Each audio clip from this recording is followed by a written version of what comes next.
Hello hello, bienvenue sur ma chaîne et bienvenue dans cette vidéo. Attention, vous êtes suivis. Alors, qu'est-ce que c'est que cette vidéo?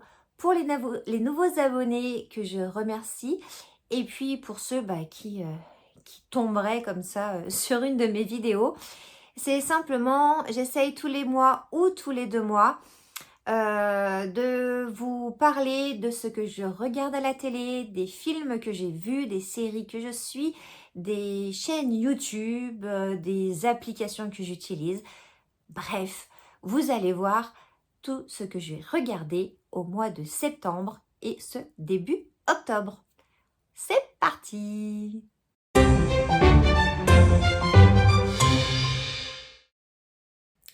Alors, on commence par les films que j'ai vus. Donc, il y en a un que j'ai vu au cinéma et 2 que j'ai regardé à la télé qui sont pas nouveaux, à part un, je crois qui a dû sortir début d'année, je crois. Bref, je vais vous en parler. Celui que j'ai vu au cinéma, c'est le film de Lucien Jean-Baptiste. Alors, je prends mes notes, hein, évidemment. On fait quoi maintenant? Parce qu'il m'a tellement marqué ce film que je ne me rappelle même plus du titre. Voilà. On fait quoi maintenant?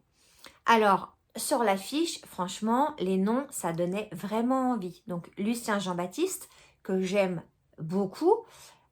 Isabelle Nanty, donc ce duo, je l'adorais dans la série Munch. Je ne sais pas si vous connaissez la série Munch, j'adorais ce duo. Isabelle Nanty et Gérard Darmon. Franchement, avec les trois là, je me suis dit, top. Donc, on est allé au ciné entre copines. On est ressorti et on a eu la même idée, c'est-à-dire à la télé, pourquoi pas, mais pourquoi ils l'ont sorti au ciné? Ce serait peut-être un bon film du dimanche soir sur TF1, mais au ciné, voilà, je m'attendais vraiment à mieux.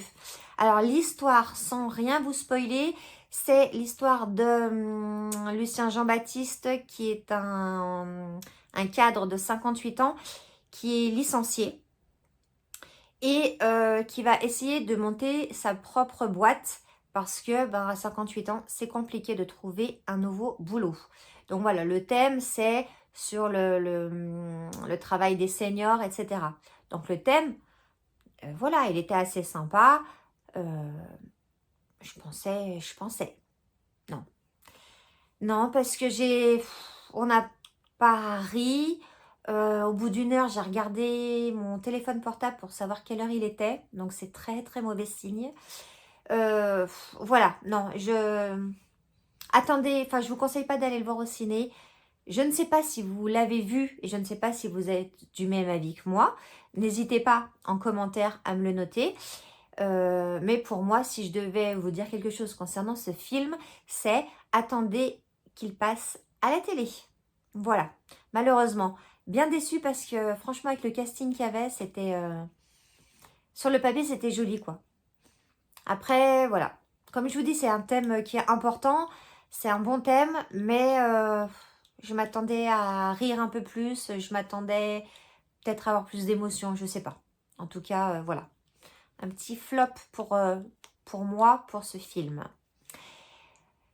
Je suis allée voir, oui, dans mon salon, sur mon canapé, j'ai vu Cocorico.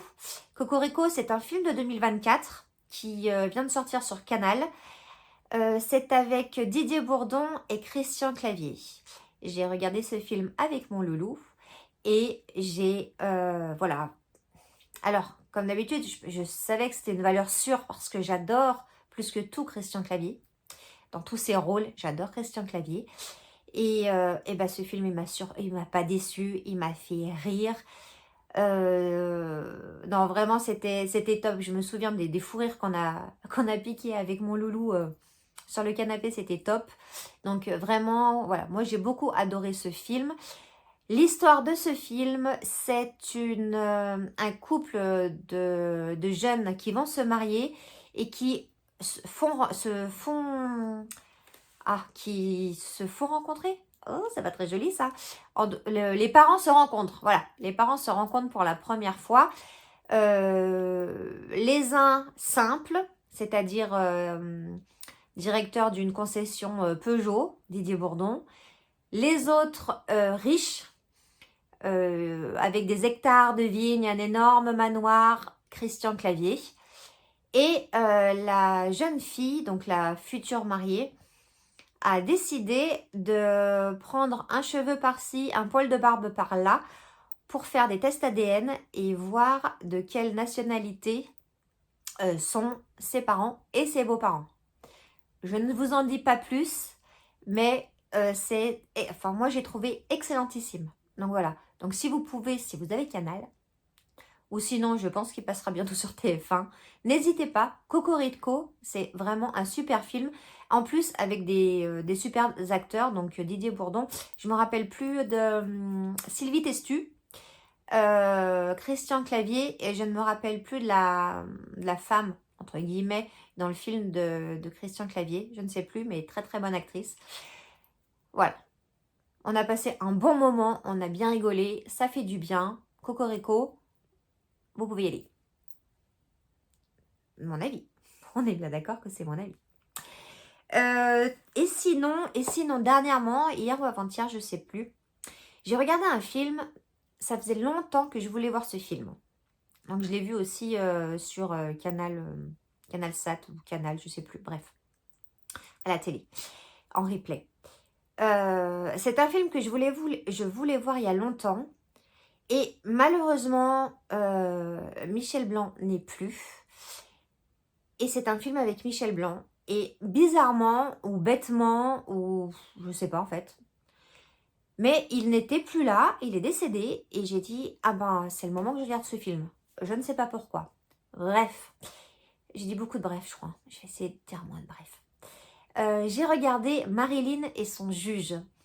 Donc avec Michel Blanc et Louane. La chanteuse Louane, que je trouve très très bonne actrice. Je l'avais adorée dans La Famille Bélier. Et elle est exactement pareille dans ce film. Marilyn et son juge. Marilyn, c'est Louane. Louane, c'est une jeune fille qui essaye de s'en sortir avec un papa qui est en pleine dépression, qui a eu un accident au travail, qui ne peut plus travailler. Donc Louane, eh ben, elle essaye de faire tourner la maison, elle essaye de travailler tant qu'elle peut. Et puis, à un moment donné, je ne vous dis pas pourquoi, parce que je ne veux pas vous spoiler le film, mais elle se fait arrêter et elle tombe devant un juge. Ce juge, c'est Michel Blanc. Et Michel Blanc va la prendre un peu sous son aile et va essayer de la sortir de là. En gros, le pitch, c'est ça. Je vous raconte pas plus parce que ça serait vous raconter le film. J'ai trouvé ce film extrêmement beau, simple. Alors, il y aura pas, vous ne rigolerez pas, voilà, d'une simplicité, mais d'une beauté, vraiment. Michel Blanc, effectivement, ce n'était pas que Jean-Claude Duss. C'était un excellent acteur que j'ai rarement regardé dans des films dramatiques. Mais là, Marilyn et son juge, vraiment, je vous le conseille si vous aimez les beaux films, si vous aimez Michel Blanc, si vous aimez Louane, n'hésitez pas, foncez si vous pouvez et si vous avez l'occasion de voir ce film. Je vous le recommande à 1000%. C'est vraiment, j'ai trouvé d'une beauté impressionnante. Donc voilà, donc pour ces 3 films, 2 très bien, 1 moyen, mais bon, on peut pas être content tout le temps, si? Non. On va continuer devant notre télé. Ce que je suis en ce moment, donc je vous passe tout ce que je suis et qui est encore en cours, hein, et dont je vous ai déjà parlé dans mes précédentes vidéos. Vous pouvez aller les voir. Là, en ce moment, évidemment, et je ne vous en avais pas parlé, pourquoi je ne sais pas, évidemment que je regarde et que je suis L'amour est dans le pré. M6, Karine Le Marchand, agriculteur, amour. On aime, on n'aime pas. Je vous rappelle que tout ce qu'il y a dans cette vidéo, ça ne tient qu'à moi. C'est moi-même. Vous n'avez le droit de ne pas aimer. Il n'y a aucun souci. Je vous parle simplement des choses que j'aime moi. Donc, L'amour est dans le pré, évidemment, c'est incontournable chaque année. Alors, si je ne regarde pas tous les lundis, évidemment que je regarde les replays. Mes chouchous, parce que j'ai toujours des petits chouchous chaque année.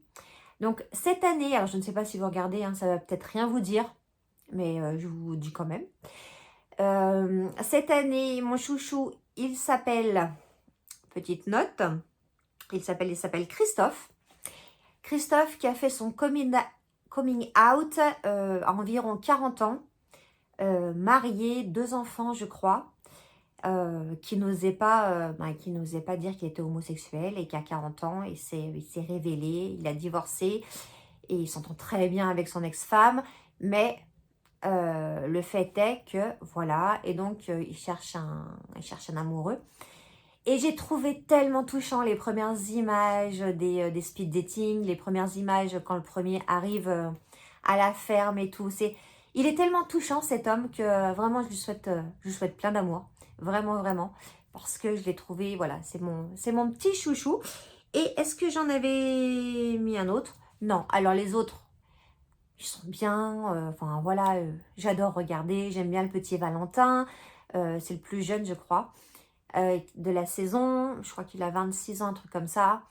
Voilà, je leur souhaite évidemment de retrouver l'amour tous autant qu'ils sont, mais j'ai quand même mon petit chouchou. L'amour est dans le pré, c'est fait.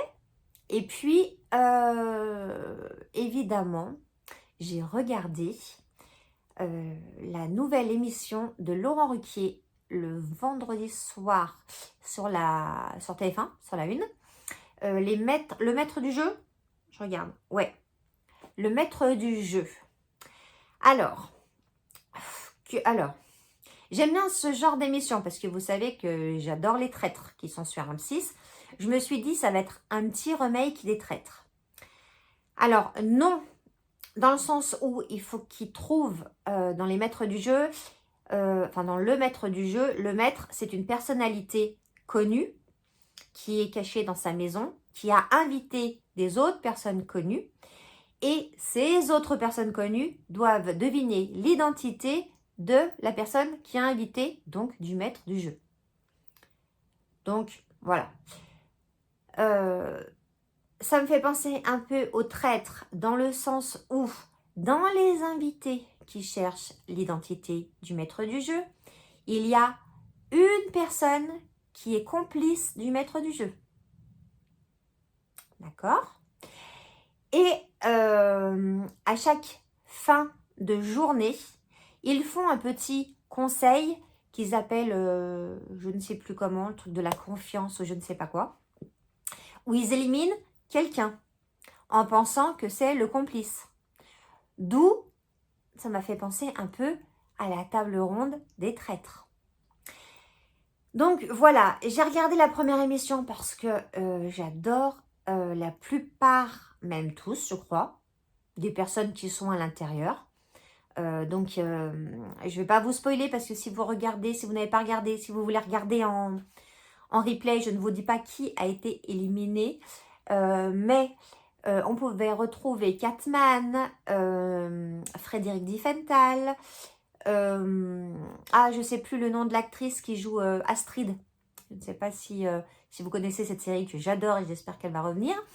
Une autiste qui est gendarme ou flic ou policière, enfin bon bref, qui mène des enquêtes. Donc Astrid. Comment il s'appelle, Perrin, je sais plus, Francis Perrin, Max Boulbil, Chantal Latsou, comment il s'appelle, avec sa femme, blablabla, je suis allée le voir sur scène en plus. Mince, je me rappelle plus. Bon, je vous mettrai le nom là, c'est très, c'est bien pratique quand on monte. Hop, Ducret et sa femme.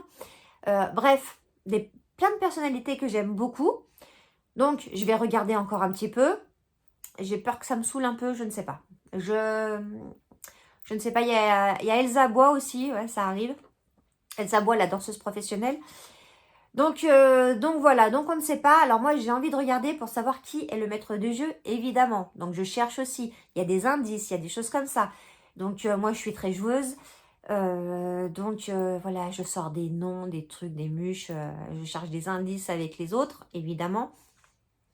Mais bon, voilà, ça me fait, sur certains aspects quand même, ça me fait penser au traître. Donc j'aime bien, mais pourquoi chaque chaîne reprend sous une autre forme, mais bon quand même, les mêmes émissions, enfin voilà, bref. Le maître du jeu, TF1, avec Laurent Ruquier, je regarde, on verra bien. On verra bien. Est-ce que vous avez regardé? Dites-le moi. Ensuite, je vais vous parler de livres parce que ce mois-ci, je ne ferai pas de vidéo spéciale lecture, tout ça. Donc, je vais vous en parler ici. Des bouquins que j'ai lus. J'ai adoré un livre de Virginie Grimaldi. Là, je lève les yeux au ciel parce que je suis en train de d'essayer de me rappeler le titre, mais ça y est, il y est. Les possibles de Virginie Grimaldi.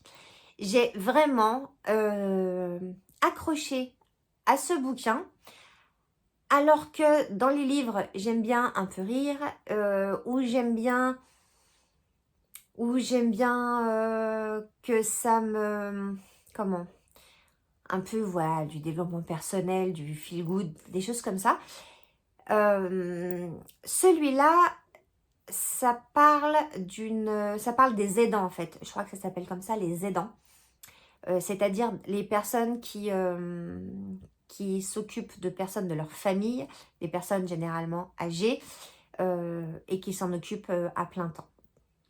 Parce que ça coûte trop cher peut-être de les mettre dans une maison de retraite ou dans une maison de repos ou dans un hôpital ou je ne sais quoi, ou que les personnes sont assez bien pour ne pas être dans une maison de repos, mais où il leur faut des personnes tout le temps là avec elles. Bref, c'est l'histoire d'une jeune femme, je ne me rappelle plus le prénom, je ne me rappelle aucun prénom d'ailleurs, parce que ça fait un petit moment que je l'ai lu, enfin c'est début du mois de septembre, d'une jeune femme qui ne voit pas son père souvent et qui se rend compte que la dernière fois qu'elle le voit, elle se rend compte qu'il n'est pas dans son état normal, qu'il a des pertes de mémoire, qu'il a des façons de faire qui, voilà. Alors pourtant, son père, il est pas, alors si, il y a des fois, ça m'a fait un peu rire, parce que il est un peu excentrique, voilà. Il adore les Indiens, il y a des Indiens partout chez lui, il va chercher son petit-fils avec des plumes sur la tête. Enfin voilà, il est déjà assez excentrique. Mais là, l'excentricité bat son plein. Il perd beaucoup de choses. Bref, elle l'emmène chez le médecin. Le médecin trouve qu'il a quelque chose au cerveau. Et en fait, tout le long du livre, on va suivre cette femme qui va s'occuper tant bien que mal de son papa. Voilà, sans vous spoiler rien du tout. J'ai trouvé ce bouquin très très beau, très facile à lire parce que les chapitres sont très courts, peut-être deux pages, 2-3 pages maximum. Donc c'est vrai que on tourne les pages et que ça va très très vite. On se doute de la fin. Enfin, je sais pas si on se doute de la fin en fait. Si vous les avez lus, dites-moi. Je trouve la fin très belle. Voilà. On la prend comme on veut, en fait. Je pense que tout dépend nos pensées, tout dépend nos croyances. On prend la fin comme on veut. Moi, je l'ai trouvée, comme je l'ai prise moi, je l'ai trouvée très très belle. Donc voilà, je suis rarement déçue des bouquins de Virginie Grimaldi. Et celui-là qui est sorti, c'est pas son dernier, hein. Il est sorti peut-être il y a un petit moment, je pense. Je suis tombée dessus sur la médiathèque, à la médiathèque. Et comme je l'avais pas lu, je l'ai pris et je ne suis vraiment pas déçue. Donc voilà, un livre très très rapide à lire et vraiment très très beau. Vraiment très très beau. Donc je vous conseille, oui, je vous conseille. Et sinon, en ce moment, je suis en plein dans Agatha Raisin. Cozy Mystery. Je vous en ai parlé dans mon haul quand je suis à la Cultura. Donc j'avais acheté 2 tomes. Je suis en plein dedans. Là, je suis repartie dans les Cozy Mystery En plus, quand il fait froid comme ça, parce que oui, il commence à faire froid chez moi. Froid. Pas à la montagne non plus, hein, il fait pas -12. Mais bon, voilà, après les 40 degrés de cet été, j'ai ressorti le pull. Et ben quand il fait ce temps-là, automnal, que je n'aime pas du tout, le vent, le crachin, enfin bon bref, un petit cosy mystery sous un plaid avec un petit thé chaud, vous m'en direz des nouvelles, allez-y. Donc je suis en plein dans Agatha Raisin, que j'aime de plus en plus. Je vous avais dit dans une des dernières vidéos que j'aimais bien, mais que j'accrochais pas, que si, que ça, que machin, que truc. En fait, je suis vraiment en train d'accrocher sur Agatha Raisin. Donc, voilà ma lecture du moment. Et puis, j'ai lu un graphique qui s'appelle, je voulais faire sans mes notes, mais non en fait, le printemps suivant. Donc, je vous mettrai l'image évidemment là, parce que je ne me rappelle plus, Margot, je ne sais plus quoi. À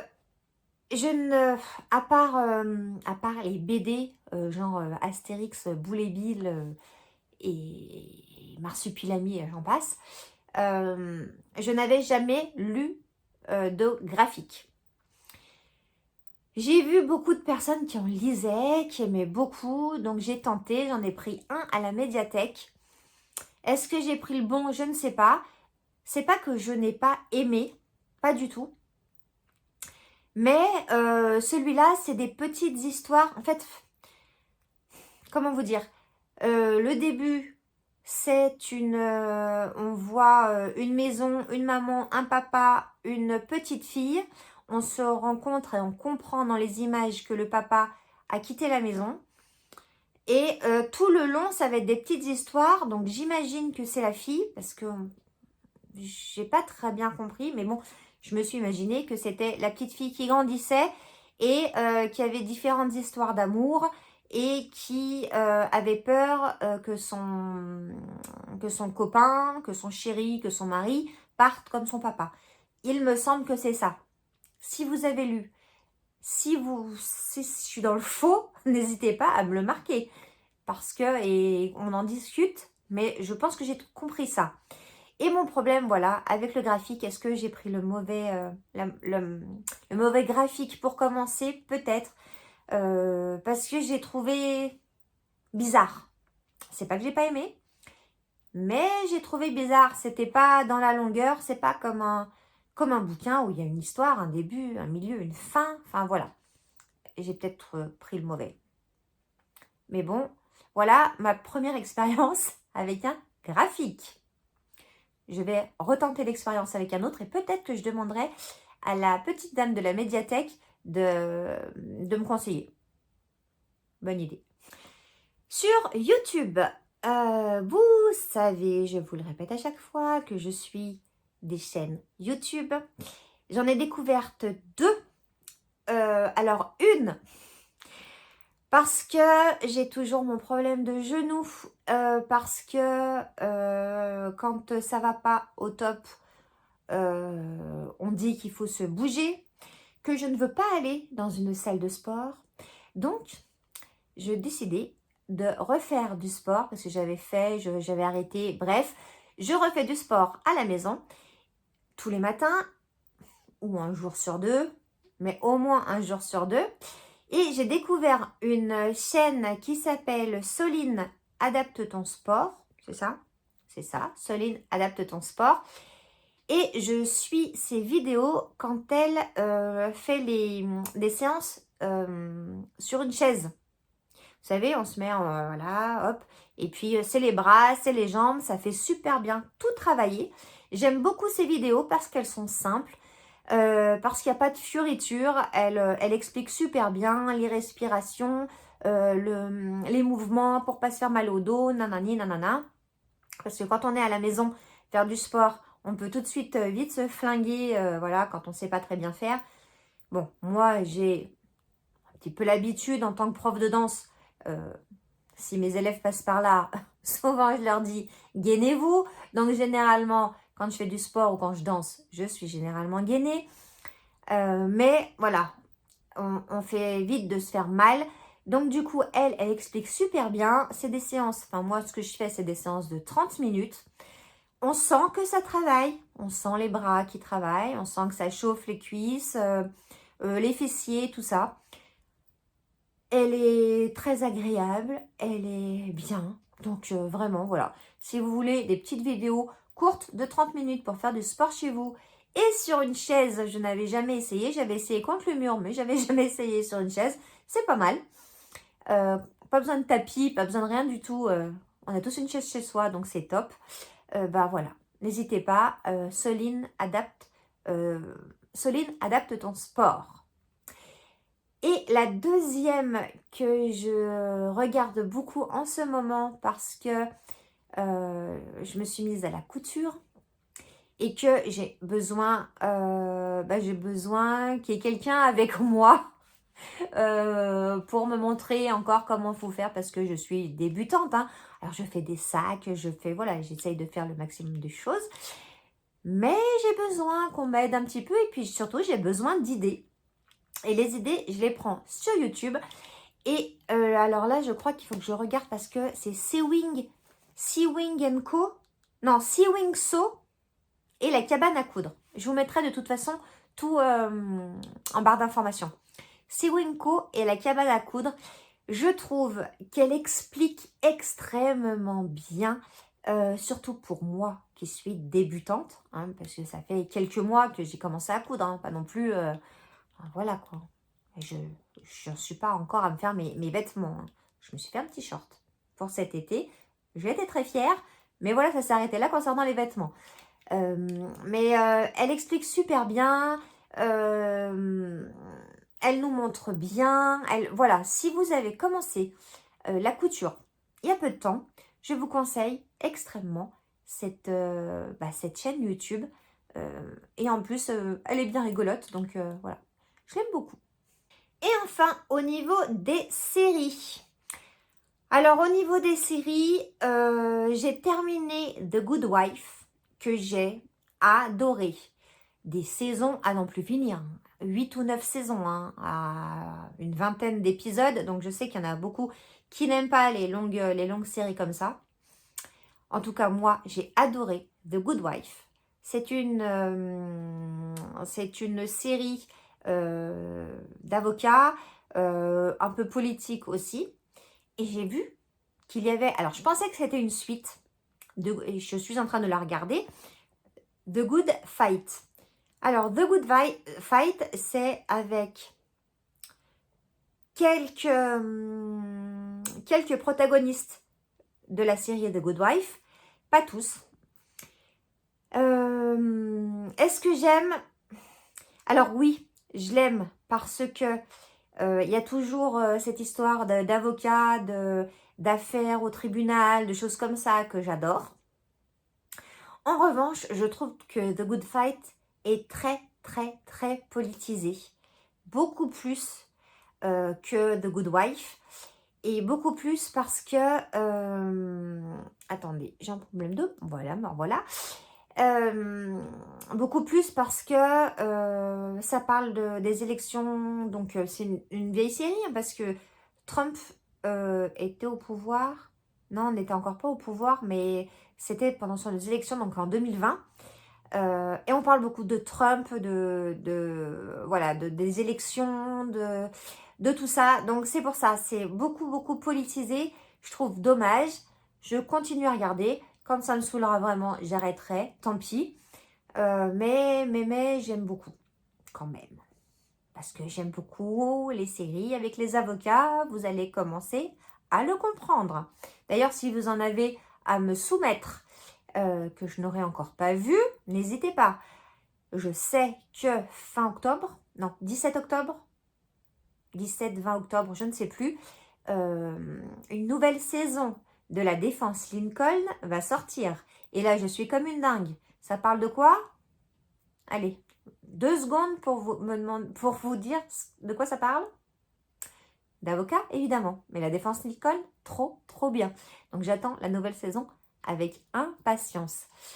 Et sinon, en série, je crois que c'est tout ce que j'ai regardé. Parce que The Good Wife, ça m'a pris quand même un petit bout de temps avant de la finir. Donc voilà, je suis sur The Good Fight. Est-ce que je vais la finir? Je ne sais pas. Vous saurez ça au prochain numéro. Et ben voilà, on a terminé. On a parlé de séries, on a parlé de films, on a parlé de livres. N'hésitez pas à me dire si vous suivez les mêmes choses que moi, s'il y a des choses que vous suivez qui m'intéresseraient, parce que vous commencez à connaître un peu mes goûts en regardant mes vidéos. Je vous remercie d'ailleurs d'être de plus en plus nombreux sur ma chaîne. Ma petite chaîne qui monte et je suis trop contente. Merci pour vos commentaires. N'hésitez pas à en laisser même un petit cœur, même un petit pouce, même un petit je sais pas quoi. Un petit coucou, un petit bonjour parce que vous savez, YouTube, c'est un réseau social et un réseau social, ça travaille avec l'algorithme. Donc, plus vous allez être nombreux à me laisser des petits commentaires, plus mes vidéos seront vues et plus les gens vont s'abonner et plus je vais être contente. Voilà. Donc, merci beaucoup, vraiment, pour votre aide. Merci beaucoup de m'avoir regardé. J'espère que ça vous aura plu. N'hésitez pas donc à vous abonner, à cliquer sur le petit pouce, à mettre un petit commentaire. Et puis, nous, on se retrouve vendredi prochain avec une nouvelle vidéo. En attendant, prenez bien soin de vous. À bientôt. Ciao, ciao.